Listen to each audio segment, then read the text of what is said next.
किसान भाइयों नमस्कार, स्वागत है आपका एक बार फिर से बहुत बहुत कार्यक्रम कृषि दर्शन में। मैं हूं विपिन यादव। हर दिन के बाद ही आज भी हम आपके बीच में हाजिर हो चुके हैं खेत खलिहान की बहुत सारी जानकारियों को लेकर।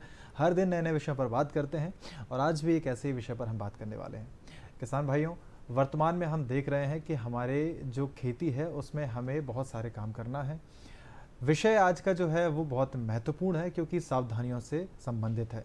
जी हाँ, कवकनाशी और कीटनाशी उपयोग करते वक्त जो सावधानियां हैं उस पर हम आज बात करेंगे। और इस चर्चा में हमारे साथ आज मौजूद हैं डॉक्टर सतीश शर्मा जी, जो कि सह प्राध्यापक हैं कृषि महाविद्यालय खंडवा से। सर बहुत बहुत स्वागत है आपका। Thank you Vipin sir. नमस्कार किसानों भाइयों, मैं डॉक्टर सतीश शर्मा, सह प्राध्यापक कृषि महाविद्यालय खंडवा। किसान भाइयों, आज जैसा कि आपने जाना हमारा जो विषय है इस पे हम बात करने वाले हैं। तो सबसे पहले तो हम कवकनाशी और जो कीटनाशी होते हैं इनके बारे में बात करें। कीटनाशी हमारे किसान भाई समझते हैं, कवकनाशी भी समझते हैं, लेकिन सर क्या हम इससे और समझ सकते हैं कि कैसे हम इनसे सुरक्षित रह सकते हैं, या फिर क्या विषय हमारा क्या है आज का? कवकनाशी या वह केमिकल या पदार्थ रासायनिक जो कवक को किल करता है, फंगस या बैक्टीरिया इनको किल करता है, वो कवकनाशी होना। कीटनाशक जो इंसेक्ट वगैरह होते हैं जो हार्मफुल अपने जो फसल में नुकसान पहुंचाते हैं उनको जो किल करता है उनको। अब ये किसान भाइयों, पहले एक कवकनाशी को रोग किस तरह से होते हैं ये अपन को पता होना चाहिए। कवकनाशी द्वारा कुछ रोग होती हैं मृदा जनित होते हैं, कुछ सीड जनित होते हैं, कुछ वायु जनित होते हैं। मृदा जनित भी ये दो टाइप के, कुछ जीवी होते हैं, कुछ नॉन जीवी होते हैं। जो जीवी होते हैं जो माइक्रो ऑर्गेनिज्म जो बैक्टीरिया वायरस वगैरह इन द्वारा होते हैं। अब जैसे सॉइल बोरन डिजीज होता है, जैसे पीथियम द्वारा होते हैं, फंगस होता है पीथियम जो नर्सरी में लगता है, उसका डैम्पिंग ऑफ डिजीज होते हैं, पौधगलन बोलते हैं। किसान भाई सुना हो, काफ़ी जो छोटी नर्सरी में पौध गल जाता है। वो फ्यूजेरियम द्वारा एक फंगस होता है, फ्यूजेरियम जो बिल्ट डिजीज होती है, जो पौधा पूरा सड़ जाता है। तो ये इनके दवाई वगैरह जो यूज करते हैं बहुत से क्या है आज स्प्रे कर देते हैं। अब इनको क्या है कि स्प्रे करते रहो, जब तक प्रॉपर जहाँ डिजीज लगती है वहाँ नहीं दवा पहुँचेगी तो उसको कोई मैनेजमेंट नहीं होगा, वो आपकी फसल पूरी नुकसान हो जाएगी। बस उसके लिए क्या सॉइल ड्रेंचिंग करना चाहिए। पहले जब सीड बोने से पहले वो करना चाहिए, फसल को सोइल को उपचारित करना चाहिए। बिल्कुल। और सीड बोरन डिजीज है तो पहले सीड को ट्रीटमेंट करना चाहिए, बीज उपचार करना चाहिए। और मृदा जनित वगैरह तो उनके लिए स्प्रे वगैरह करना चाहिए जब वातावरण जब बीमारी होती है उनके। अब किसान भाई जैसे दवा अपन मार्केट से खरीदते समय क्या बाजार से सावधानी रखना चाहिए, तो बाजार में सबसे पहले जितनी ही दवा खरीदे उतनी अपन को आवश्यकता है। कई बार ऐसा देखा कि किसान भाई पूरी साल के लिए खरीद के रख देते, पर ऐसा नहीं करना चाहिए। और दवा खरीदते समय ये भी ध्यान रखना चाहिए कि खुली पैकिंग नहीं होना चाहिए या खुली हुई दवा नहीं खरीदना चाहिए कभी। दवा कभी वो कंटेनर है वो लीक भी नहीं होना चाहिए। और उचित उस पर और लेवलिंग और मैन्युफैक्चरिंग डेट और एक्सपायरी डेट वगैरह पर विशेष ध्यान रखना चाहिए। जी, तो ये जो जानकारी थी मुख्य रूप से हमें कवकनाशी से क्या मिलता है कि कवकनाशी जो रोग लगते हैं हमारी फसलों में उनको हम किस तरीके से उपचारित कर सकते हैं। तो अब कवकनाशी उपयोग करते वक्त कैसे सावधानी रखना है, खरीदते वक्त कैसे सावधानी रखना, सर ने बताया कि कवकनाशी खरीदते समय हमें सर ने बताया कि लीकेज नहीं होना चाहिए, लेबलिंग लेना चाहिए, एक्सपायरी डेट का मुख्य रूप से हमें इस तरीके से जो लेबल है वो देखना चाहिए। ये भी बहुत महत्वपूर्ण जानकारी है। अब सर एक और चीज़ है, ये जो है कवकनाशी जो हम लोग रखते हैं तो उसको सावधानी कैसे रखें उस वक्त? हाँ, किसानों में कभी कभार रखने के लिए ये भी बहुत इम्पोर्टेंट सर ने जो क्वेश्चन किया है बहन, कि किसानों में खरीद के लाते हुए कभी घर में नहीं रखना चाहिए। क्या खाने पीने की जो जगह होती है वहाँ नहीं रखना चाहिए और बच्चों की पहुँच से दूर रखना चाहिए। और रखना जहाँ कहीं ऐसा घर से अलग गोदाम हो वहाँ रखना चाहिए। और उनको कभी प्रकाश और पानी की जगह नहीं रखना चाहिए, डायरेक्ट सनलाइट धूप नहीं आना चाहिए। और उसी कंटेनर में रखना चाहिए जिसमें आप लाएं, कभी उसका चेंज वो पात नहीं करना चाहिए किसान। एक चीज़ है, जैसे हम इस्तेमाल जब करते हैं तो उस वक्त क्या क्या हमें ध्यान रखना चाहिए, क्योंकि इस्तेमाल करते वक्त भी हमें कवकनाशी जो होते हैं कैसे हमें नुकसान जब अपन स्प्रे करते हैं उस समय घोल बनाते हैं उस समय बहुत सी सावधानी किसान भाइयों को रखना चाहिए। एक तो कवकनाशी कभी बंद कमरे में नहीं बनाना चाहिए, खुले और छायादार स्थान में बनाना चाहिए सोचना। दूसरा, जब अपन स्प्रे कर रहे हैं उससे तुरंत पहले ही तैयार करना चाहिए। ऐसा नहीं कि पहले तैयार बना के घोल रख दें, ऐसा नहीं करना चाहिए कभी। और जब भी अपन स्प्रे बनाते समय किसान भाइयों को पूरा शरीर कवर होना चाहिए। सिर, हाथ, पैर, नाक, मुंह वगैरह ये सभी कवर होना। सिर पे कभी पॉलीथीन से नहीं होना चाहिए, उसमें कैप या तौल वगैरह से ढकना चाहिए। हाथ ग्लव्स से होना चाहिए, मुंह पे मास्क और आंखों पे चश्मे और पूरे फुल शर्ट वगैरह के होना है, टी शर्ट वगैरह ऐसे नहीं होना चाहिए। पात्र कभी भी स्टील का नहीं होना चाहिए, प्लास्टिक के पात्र में आपका घोल बनाना चाहिए। और पानी भी शुद्ध और साफ होना चाहिए कभी भी, और उसको या तो विज्ञान की सलाह के अनुसार या उसमें लेवलिंग के अनुसार पढ़ के घोल तैयार करना चाहिए। इस तरीके से हम घोल तैयार कर सकते हैं। अब एक और चीज़ यहाँ पर उठती है, जैसे सवाल उठता है हमारे किसान भाइयों को, कई जो है सावधानियाँ नहीं बरत पाते हैं तो कुछ लक्षण हमें दिखते हैं, जैसे कि अगर मान लो हमने मुंह फेस कवर नहीं किया है या फिर हमारे हाथ में कोई डिसीज़ होती है, तो मुख्य रूप से क्या हमें देखने को मिलता है, क्या क्या परेशानियाँ हो जाती हैं हमारे किसान भाइयों को? कभी ये क्या है, एक विषय है, अगर आप ऐसा नहीं करें तो कभी आपका सिर में दर्द होगा, आंखों में जलन होगी, चक्कर आएंगे। तो इन चीज़ों से ये बचाव के लिए, और ज़्यादा अगर लंबे समय तक वहाँ पर आएंगे तो ये क्या है, एक फूमिगेशन है रासायन केमिकल, तो इससे आप घबराहट भी पैदा होगी। तो इन चीज़ों से बचने के लिए ये सावधानी रखना चाहिए किसान। बिल्कुल, तो इन चीज़ों से सावधानी आपको रहना चाहिए, और अगर ऐसे आपको कुछ लक्षण दिखते हैं तो तुरंत कोई ना कोई उपचार, आपको प्राथमिक उपचार लेना चाहिए, और उसके बाद में आप आपके जो नज़दीकी डॉक्टर हैं उनकी सलाह लेना चाहिए। बिल्कुल, तो सावधानियां तो बहुत ज़रूरी हैं। खेती में हमारे किसान भाई बहुत सारे कार्य करते हैं और ऐसे में सावधानियां ना हो तो दिक्कत तो ज़रूर होती है। तो हमारा भी उद्देश्य यही रहता है कि आपको समय समय पर जानकारियाँ दें और आप उनसे सुरक्षित रहें। कवकनाशी की बात कर रहे हैं, कीटनाशी की बात कर रहे हैं। कवकनाशी में बहुत सारे रोग और भी ऐसे होते हैं जिनका हमें उससे इलाज करना पड़ता है। तो रोग ऐसे और कौन कौन से होते हैं जो हमारे किसान भाई देखते हैं और जिनसे कवकनाशी से वो उसका उपचार करते हैं? रोग क्या है सर, 2-3 जैसे कुछ रोग होते हैं, सॉइल बोरन डिजीज, मृदा जनित रोग होते हैं। तो मृदा जनित रोग होते हैं जैसे बिल्ट है, फ्यूजेरियम है और पीथियम है। और कुछ सीड बोरन होते हैं जैसे कंडवा है, कन्नाल बंट हैं, जो सीड द्वारा हैं जो डिजीज होते हैं, वो जब सीड बनता है उसमें ही सिम्टम दिखाई देते हैं, काला काला चूर्ण पाउडर वगैरह दिखाई देते हैं। कुछ वायु जनित रोग होते हैं जैसे टेम्परेचर व ह्यूमिडिटी का, जैसे कभी वर्षा हो जाती है तो मौसम हाई या लो होता है तो उस समय डिजीज वगैरह आती है, फोलियर डिजीज होते हैं, तो उसको लीफ वगैरह पे या सिस्टम पे दिखाई देते हैं, लेट ब्लाइट और पोटैटो लीफ स्पॉट वगैरह। तो ये बिल्कुल ध्यान देने वाली चीज़ें हैं कि हमारे जो रोग हैं उनको पहचान करना ज़रूरी है। अब रोग पहचानने के लिए सर किसान भाइयों को क्या करना चाहिए, मतलब किस तरीके से वो पहचाने, रोग कैसे होते हैं, इसको जानकारी कैसे उनको मिलेगी, ये कहाँ से जानकारियाँ मिले उन्हें?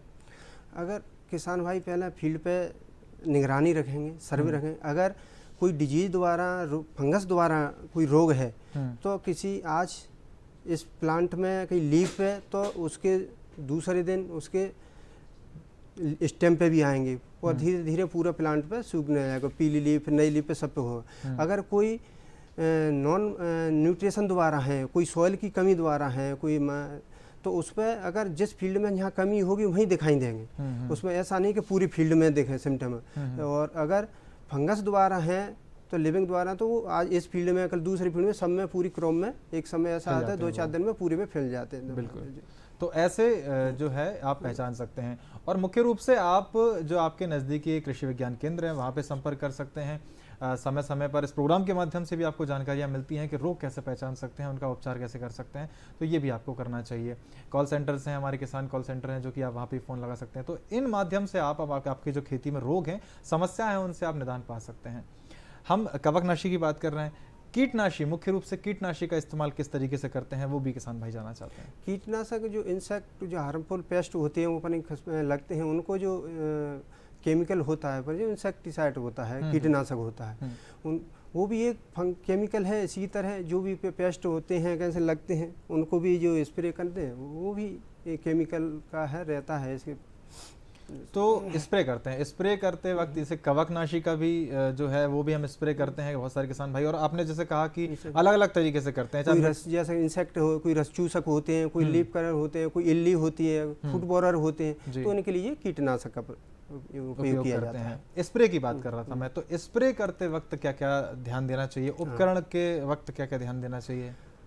किसान भाई जब भी अपन स्प्रे करते हैं उस समय पहले अपन जो स्प्रेयर पंप होता है तो वो ऐसा होना चाहिए, उसका जो नोजल है वो साफ़ होना चाहिए। कभी भी उसको हवा से या दांत से फूंक से नहीं करना चाहिए, वो ब्रश से साफ़ करना चाहिए जी। और कहीं नोजल पहले चेक कर लें कहीं लीक तो नहीं हो रहा है, कहीं दबा तो नहीं, और नोजल स्प्रे करते समय किसी उसमें घास वाली हर्बिसाइड का यूज नहीं किया गया हो, ऐसे नोजल को इसमें यूज नहीं करना चाहिए, नहीं तो आपकी क्रॉप भी दुरुपयोग पड़ जाए, वो क्रॉप भी नष्ट हो जाए। क्योंकि हर्बिसाइड होता है वो सभी घास को जला देता है, तो क्रॉप को अगर उसे यूज करें तो क्रॉप भी आपकी नष्ट हो जाए। तो ऐसा कभी नहीं करना चाहिए। जी। और इस समय और घोल जो उसमें भरते समय दवा नहीं ज़मीन में फेरना चाहिए, ना अपने हाथ में, और कवर भी शरीर को जिस तरह घोल अपने तैयार किया ऐसे ही शरीर को आप कवर कर लेना चाहिए। तो ये जानकारियां हमने अब जानी हैं। फिलहाल किसान भाइयों रुकते हैं ब्रेक के लिए, ब्रेक के बाद कुछ और जानकारियां जिन पर बात करेंगे।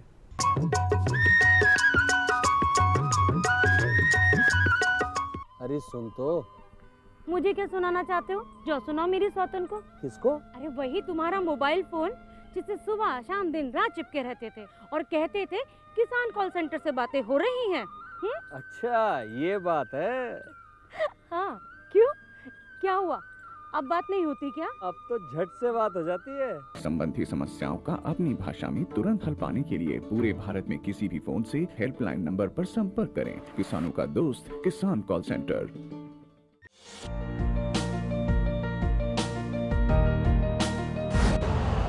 यूरिया का स्वदेशी उत्पादन 70 लाख टन बढ़ाने के लिए 6 उर्वरक संयंत्रों का उद्धार किया जा रहा है।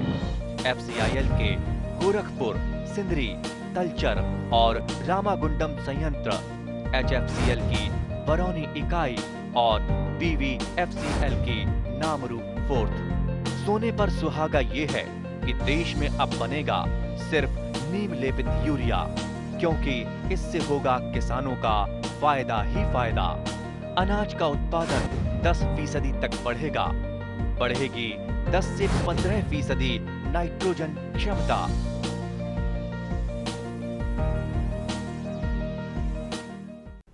ब्रेक के बाद एक बार फिर आपका स्वागत है कार्यक्रम कृषि दर्शन में। किसान भाइयों, आज हम बात कर रहे हैं कवकनाशी और कीटनाशी का उपयोग करते वक्त जो सावधानियां हैं उन पर, और हमारे साथ आज मौजूद हैं स्टूडियो में सतीश शर्मा जी, जो कि कृषि महाविद्यालय खंडवा से मौजूद हैं। और ब्रेक से पहले हमने बहुत सारी बातें की, कवकनाशी को किस तरीके से हमें छिड़काव करना चाहिए, सावधानियां कैसे होना चाहिए, और कीटनाशी भी। तो कवकनाशी क्या होते हैं, कीटनाशी क्या होते हैं, इनके बारे में जाना सर हमने। ब्रेक से पहले हम बात कर रहे थे स्प्रेयर के बारे में, जो हमारे जो स्प्रे छिड़काव करते हैं वो हम किस तरीके से करते हैं, सावधानियां कैसे रखना है। कुछ और माध्यम से कवकनाशी का हम छिड़काव कर सकते हैं? ये तो स्प्रे की बात हुई, घुलनशील हम करते हैं, क्या किसी और माध्यम से भी हम छिड़काव कर सकते हैं?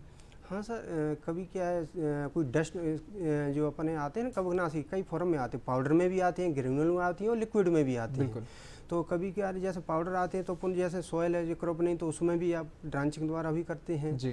सीड का होता है तो सीड को सीड ट्रीटमेंट द्वारा पहले कर देते हैं, और जब इस क्रॉप खड़ी होती है फसल में तब अपन स्प्रे के द्वारा, कभी कभार पानी के द्वारा भी, जैसे अपन सॉइल बोल रहे हैं तो पानी की जो ड्रिप इरीगेशन है तो उसमें अगर कनेक्ट कर दे उसके द्वारा भी आप कर सकते हैं। सर ड्रिप इरीगेशन बहुत अच्छा विकल्प है, थोड़ा सा यहाँ पर भी हमें चर्चा करना चाहिए कि अगर हम ड्रिप इरिगेशन से अगर हम लोग सिंचाई करते हैं हमारी फसलों में, तो मुख्य रूप से जो परंपरागत जो हमारी खेती चली आ रही है, वैसे तो हम खुली सिंचाई करते हैं, तो ड्रिप इरिगेशन एक नया विकल्प हमारे पास है। अगर हम हमारी जो फसलें हैं ड्रिप इरिगेशन के माध्यम से अगर हम दवाइयों का वहाँ पे छिड़काव करते हैं या उनको उसमें घोल के निकालते हैं, तो वो कैसा क्या रहता है? इससे क्या है अपना किसान भाइयों का कम दवाई में अधिक प्लांटों पर दवाई का यूज हो जाता है, क्योंकि ड्रिप इरिगेशन पानी जा रहा है उसके साथ में ही दवा भी जा रही है, तो पानी और दवा का असर जब भी पड़ता है प्लांट में, मॉइस्चर नमी होना चाहिए पानी साथ में, और पर्टिकुलर प्लांट पे भी वहीं वहीं जा रही है। अदर जो जगह बीच में अपन स्प्रे करते हैं तो एक प्लांट टू प्लांट गैप होता है, जमीन होती है, खरपतवार, उन पर भी स्प्रे होता है, और यहाँ डायरेक्ट प्लांट को डायरेक्ट दवा मिल रही है। बिल्कुल।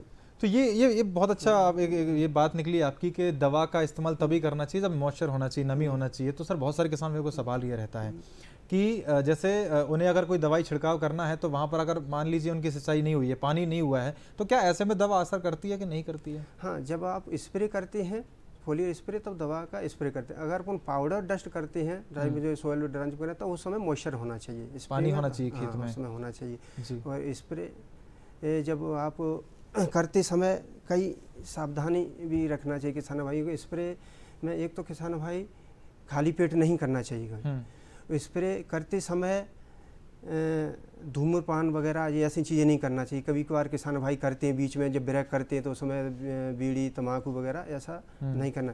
वो स्प्रे करते समय शरीर को भी उसी तरह आप कवर करना चाहिए जिस तरह आप घोल बनाते समय वो जो पंप तैयार किया वो भी पूरा कवर होना। वो स्प्रे कभी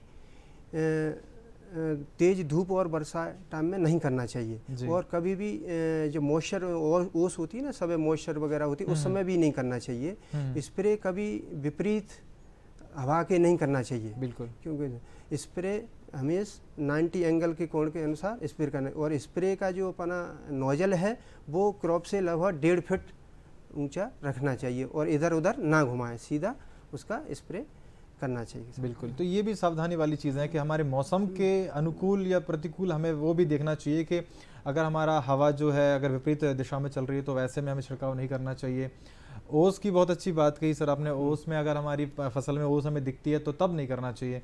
साथ में अगर वर्षा हो रही है तो वर्षा में नहीं करना चाहिए क्योंकि हमारी फिर घुल के वो बह जाएगी, वो कोई मतलब की नहीं दवा बचेगी। का असर रहता है तो जो लीप पे चिपकती है, अगर वर्षा होगी तो वहाँ से उठ जाएगी दवाई तो उसका फिर डिजीज बिल्कुल बिल्कुल बिल्कुल। तो ये चीज़ें हमें थोड़ा सी ध्यान देने वाली चीज़ें हैं। सर छिड़काव कर लिया हमारे किसान भाइयों ने, चाहे कवकनाशी हो चाहे कीटनाशी हो, छिड़काव कर लिया, अब उसके बाद हमारे किसान भाइयों को क्या क्या ध्यान रखना चाहिए? छिड़काव करने के बाद तुरंत उसमें आपको किसी छिड़काव हुए फील्ड में कोई अनजान व्यक्ति जानवर नहीं जाना चाहिए। बिल्कुल, उसमें उसको जो रेड झंडी या उसको अपना विष उपचारित टैग वगैरह लगा देना चाहिए कभी। इसमें क्या है कि कभी कभार कोई जिसको नहीं पता होता है तो वो किसान उसमें एंट्री नहीं करेगा। और कभी उसमें जानवर वगैरह भी नहीं, जब तक उसका प्रतीक्षा काल है। जैसे किसी दवाई का रहता है 7 दिन, किसी का 12 दिन, किसी का 15 दिन, इतने समय तक उसको क्रॉप को भी अभी यूज नहीं करना चाहिए। स्प्रे करने के बाद तुरंत अपने जो कपड़े हैं वो हटा देना चाहिए, गर्म पानी से धो लेना चाहिए और अपन भी साफ साबुन से नहा लेना चाहिए करना। और स्प्रेयर पंप को भी अच्छी तरीके से 2-3 बार साफ कर देना चाहिए। और जो दवाई बची है तो ऐसा भी ध्यान रखना चाहिए कभी तालाब या पानी या खुली जगह पे नहीं डालना चाहिए। वो हो सके तो बंजर जो यहाँ कहीं आना जाना ना हो। और जो अपना जो कंटेनर है, जो दवाई स्प्रे डिब्बे पॉलीथीन वगैरह जो थे यूज किए, वो कभी दूसरे काम में यूज ना करना चाहिए। उनको गहरी ज़मीन में गड्ढा खोद के तोड़ के दबा देना चाहिए। बिल्कुल, तो ये सावधानियां हैं छिड़काव के बाद में। तो हमारे किसान भाई ये समझते हैं चीज़ें और इनको करना भी चाहिए क्योंकि अगर आपको सुरक्षित रहना है और आपके परिवार को सुरक्षित रखना है तो ये सारी सावधानियां ज़रूरी हैं करने के लिए। एक और प्रश्न बनता है यहाँ पर, जब जैसे हमने शुरू में प्रश्न किया था खरीदते वक्त कैसे हम जो ध्यान है वो टैग जो आपने बताया था कि आपको एक्सपायर डेट देखिए, खुली ना हो बॉटल या फिर कहीं से भी वो चीज़ नहीं होना चाहिए। तो ये बहुत ध्यान देने वाली चीज़ें हैं। एक और सर चीज़ यहाँ पर पूछ रहा हूँ मैं क्योंकि अभी वर्तमान में जैसे हम समय देख रहे हैं तो हमारे बहुत सारे किसान भाई जो हैं वो स्टोरेज को लेकर थोड़ी समस्या रहती है। तो ऐसे में हमारी फसल जो रहती है, हमें जो उसे फसल को रखना है, हमारे बीज को जो रखना है, कुछ खाने के लिए गेहूँ रखते हैं या फिर कोई भी जो क्रॉप है वो रखते हैं, तब खराब होती है तो ऐसे में कवकनाशी या जो भी हम दवाई का इस्तेमाल करते हैं वो किस प्रकार करना चाहिए? उसको क्या है, सबसे जब स्टोर करते हैं सर, जो आपने क्वेश्चन किया, कभी एक तो फसल जब स्टोर करते हैं तो उसमें मॉइस्चर फैलने कंटेंट, अधिकतर कोई भी डिजीज वगैरह आती है, रोग लगता है तो अधिकतर जब नमी होती है उसमें ही ज़्यादा आती है। तो नमी हमें से देख लेना चाहिए 12% से अधिक नहीं होना चाहिए स्टोर में। और जब भी अपन गोदाम कर रहे हैं वो भी मॉइस्चर नहीं होना चाहिए। उसको पहले फूमिगेशन से स्टेरिलाइजेशन कर देना चाहिए। कभी भी सेप्रोफाइट के जो फंगस वगैरह है मृदा जनित वो नहीं हो। और जो जूट बोरी वगैरह हैं उनको भी गर्म पानी से भी और धूप में सुखा के तब उसको यूज करना चाहिए उनको। और सीड को भी पहले सुखा लेना चाहिए, फिर उसको छाया में ठंडा कर लेना चाहिए, तब उसको स्टोर करना चाहिए। फिर वो दवाई को भी ट्रीटेड करके और पैक करके रख देना। एक सर ने आप पूछा था कि दवाई खरीदते समय अपन को कैसे विषाक्तता का स्तर जांचेंगे, तो उसमें विषाक्तता का स्तर हम 4 वर्गों में डिवाइड किया है। जैसे पॉलीथीन या प्लास्टिक या शीशी पे जो रहते हैं तिकोने के कलर रहते हैं, जो एक गहरा लाल कलर होता है वो अधिक विषैला होता है। एक गहरा पीला होता है वो विषैला होता है। और एक रहता है नीला तो वो कम मध्यम होता है। एक होता है गहरा हरा होता है वो कम विषैला होता है। तो अधिकतर किसान भाइयों को हरे कलर वाला ही कवकनाशी खरीदना चाहिए। बिल्कुल, तो ये ध्यान देने वाली चीज़ें थे। तो मुख्य रूप से हमने आज के कार्यक्रम में बहुत सारी जानकारियों को जाना। किसान भाइयों, उम्मीद है आपको बहुत सारी जानकारियाँ जो हैं वो पसंद में आई होंगी और समझ में आई होंगी, और आप इन जानकारियों से आपकी खेती में और ज़्यादा उन्नत जो क्रिया हैं वो करते रह चलेंगे। सर बहुत बहुत धन्यवाद आपका, जो इतनी महत्वपूर्ण जानकारी हमारे किसान भाइयों को दी। तो उम्मीद है आपको जानकारियाँ जो है वो पसंद आई होंगी। फिलहाल वक्त हो चुका है आपसे विदा लेने का, लेकिन आप फिलहाल बने रहिए खबरें खेती के साथ में। नमस्कार किसान भाइयों, आप सभी का बहुत स्वागत है खबरें खेती की में। चलिए सबसे पहले एक नजर कृषि से जुड़े आज के मुख्य समाचारों पर। कृषि आदानों की उपलब्धता के लिए मिलकर काम करेंगे। 900 करोड़ से 50,000 हेक्टेयर में होगी सिंचाई। किसानों को जिला सहकारी बैंक ऋण उपलब्ध कराएं। प्याज से आय बढ़ाएं और काल मेघ औषधीय फसल। और चलिए अब देखते हैं समाचार विस्तार से। खरीफ अभियान 2022-23 पर राष्ट्रीय सम्मेलन का उद्घाटन करते हुए केंद्रीय कृषि मंत्री श्री नरेंद्र सिंह तोमर ने इस बात पर संतोष व्यक्त किया कि द्वितीय अग्रिम आकलनों 2021-22 के अनुसार देश में कुल खाद्यान्न उत्पादन 3,160 लाख टन अनुमानित है, जो एक सर्वकालिक रिकॉर्ड होगा। दलहन और तिलहन का उत्पादन क्रमशः 269.5 तथा 371.5 लाख टन होगा।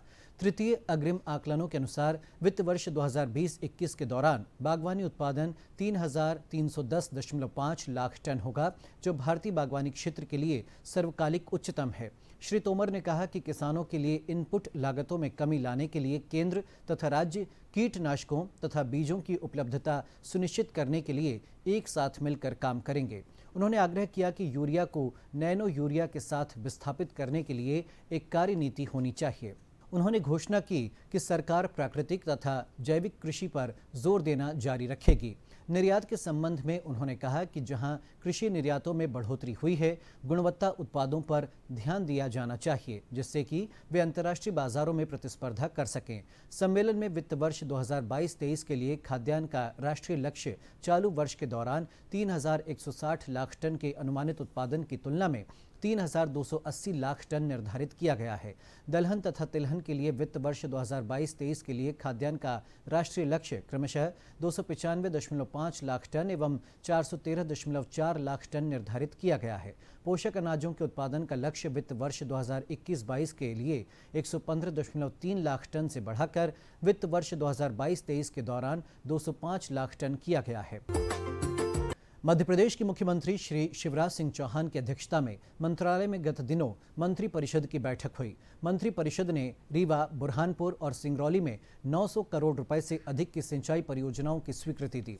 इन परियोजनाओं से 50,000 हेक्टेयर क्षेत्र में सिंचाई सुविधा प्राप्त होगी। रीवा में त्योंथर माइक्रो सिंचाई परियोजना की लागत राशि 89 करोड़ 83 लाख रुपए की स्वीकृति प्रदान हुई। परियोजना से त्योंथर तहसील के 52 ग्रामों की 7,600 हेक्टेयर क्षेत्र में सिंचाई सुविधा मिलेगी। बुरहानपुर जिले की पांगरी मध्यम सिंचाई परियोजना की लागत राशि 145 करोड़ 10 लाख रुपए की सिंचाई क्षमता 4,400 हेक्टेयर रबी सिंचाई के लिए स्वीकृत प्रदान की गई। परियोजना से खकनार तहसील के 10 ग्रामों को भूमिगत पाइपलाइन से सूक्ष्म सिंचाई पद्धति से सिंचाई सुविधा प्राप्त होगी। मंत्री परिषद ने पटवारी संवर्ग में 5,204 नवीन पद सृजित करने की स्वीकृति भी दी। मध्य प्रदेश के पंजीयक एवं आयुक्त सहकारिता श्री संजय गुप्ता ने निर्देश दिए हैं कि व्यावसायिक प्रतिस्पर्धा के इस दौर में हमें प्रदेश के सहकारी बैंकों की उज्ज्वल छवि बनाए रखकर पारदर्शी आधुनिक कार्यप्रणाली के माध्यम से अपने आप को व्यावसायिक बैंकों से बेहतर साबित करने की दिशा में सतत प्रयास जारी रखना होंगे। उन्होंने ये भी कहा कि सहकारी बैंक सभी किसानों को किसान क्रेडिट कार्ड एवं अकृषि ऋण उपलब्ध कराएं। राज्य शासन द्वारा इसके लिए प्रदेश के जिला सहकारी केंद्रीय बैंकों को आवश्यक वित्तीय सहायता उपलब्ध कराई जाएगी। पंजीयक ने निर्देशित किया कि 30 जून के पूर्व प्रदेश के सभी जिला बैंकों एवं प्राथमिक समितियों के सांविधिक अंकेक्षण का कार्य आवश्यक रूप से पूरा कर लिया जाए। श्री गुप्ता मध्य प्रदेश के 14 आर्थिक रूप से कमजोर जिला सहकारी केंद्रीय बैंकों की बैठक को संबोधित कर रहे थे। ये बैठक बैंकों को आत्मनिर्भर बनाने की दिशा में नाबार्ड मध्य प्रदेश, सहकारिता विभाग एवं अपेक्स बैंक के संयुक्त तत्वावधान में आयोजित की गई थी। नाबार्ड के महाप्रबंधक ने कहा कि सभी जिला बैंक ऋणों की समय पर वसूली हेतु सघन प्रयास करें। प्याज से आय बढ़ाएं। प्याज एक नगदी फसल है जिससे रबी खरीफ दोनों मौसम में लगाया जाता है। किसान भाई इसे खरीफ में लगाना चाहते हैं तो इसे वैज्ञानिक विधि से लगाएं जिससे उत्पादन बढ़ सके। प्याज के लिए नर्सरी 3 से 5 मीटर लंबी, चौड़ाई 60 से 70 सेंटीमीटर तथा 110 सेंटीमीटर ऊंची बनाएं। 1 हेक्टेयर पौध के लिए 500 वर्ग मीटर की नर्सरी पर्याप्त होती है। 8 से 10 किलो बीज 1 हेक्टेयर के लिए उपयुक्त होते हैं। बीजोपचार जरूरी होता है। 2 ग्राम मैंकोजेब से 1 किलो बीज को उपचारित करना चाहिए। 7 से 8 सप्ताह का रोपा मुख्य खेत के लिए तैयार होता है। इसकी नर्सरी मई जून में डालें तथा 7 सप्ताह के बाद मुख्य खेत में रोपें।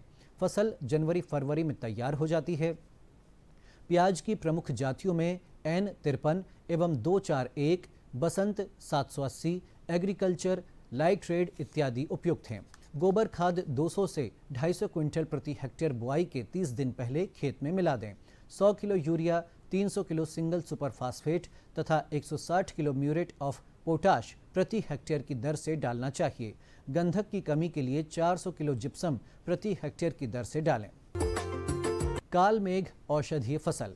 कालमेघ उपयोगी औषधीय पौधा है। इस पौधे के सभी भाग जैसे तना, पत्ती एवं फूल का प्रयोग दवा के रूप में किया जाता है।